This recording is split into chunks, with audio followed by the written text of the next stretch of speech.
To our lakes, and with the howling winds of recent days, heading out on a cruise in the Lake District might not seem like the most appealing idea right now. Possibly not, but this is the time of year when vital maintenance work takes place to keep Windermere's historic boats in pristine condition for passengers. It is also a key period for training a raft of new skippers.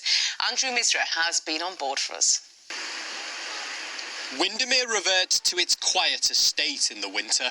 But like the boats that take on its currents, it never rests entirely. OK, so we'll follow the Swift out. Yeah. Finding new staff to keep the wheels turning. During the winter, we're working flat out to be ready for the summer. Training the new skippers. It's quite a change to go from driving a car like most people do to a 55-ton boat. It doesn't stop particularly well, and turning is really dependent on the wind and what the water's doing. So the recent blustery conditions make for useful training for the new recruits. Part of being a skipper is knowing when to say no. If you don't feel safe, don't go out. Charlotte is one of those gearing up to be at the helm. It's been going really well so far. Very interesting with how much the weather affects the boat. So it's been very interesting, keeps you on your toes. What's the best thing that you've learned, or the thing that you maybe didn't know that you were most surprised about? The thing that I've enjoyed the most is practising man overboard, funnily enough. We did a bit of sea survival. Staying afloat during the pandemic was a challenge for many lakeside businesses, including those offering cruises. Larger boats like Swift couldn't sail at full capacity. Now restrictions have eased, tours are expected to be as popular as ever in the coming months. Even in these high winds, it's easy to see the attraction of a cruise on Windermere. But as well as the essential maintenance work and training that takes place on the lake, there's a lot of important work that goes on off it. On the southern shores of Windermere at Lakeside, you'll find Teal being refurbished. Built in 1936, it's welcomed many high-profile visitors.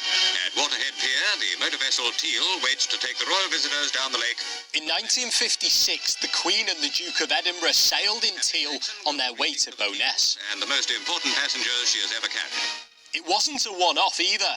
They would return some 50 years later in 2013. But to renew the carpet, we had to take all the seats off, put the carpet down, and then replace all the seats again. Tony's worked here for 30 years and remembers that royal visit well. He's now in charge of the vessel's overhaul.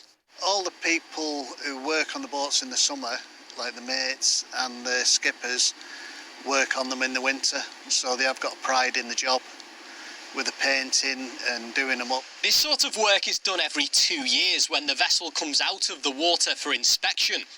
It helps explain why she looks so good at the grand age of 86. And do you think we'll get to 100 years of Teal on Windermere? The way the maintenance is carried out at the moment, yes, definitely. That milestone is still some way off, but we shouldn't have to wait long to see Teal and her neighbours back on the water, along with some new skippers making waves. Andrew Misra, ITV News, Windermere. Look forward to enjoying a cruise on the lake sometime this summer. Now, the ITV Evening News continues after us with your national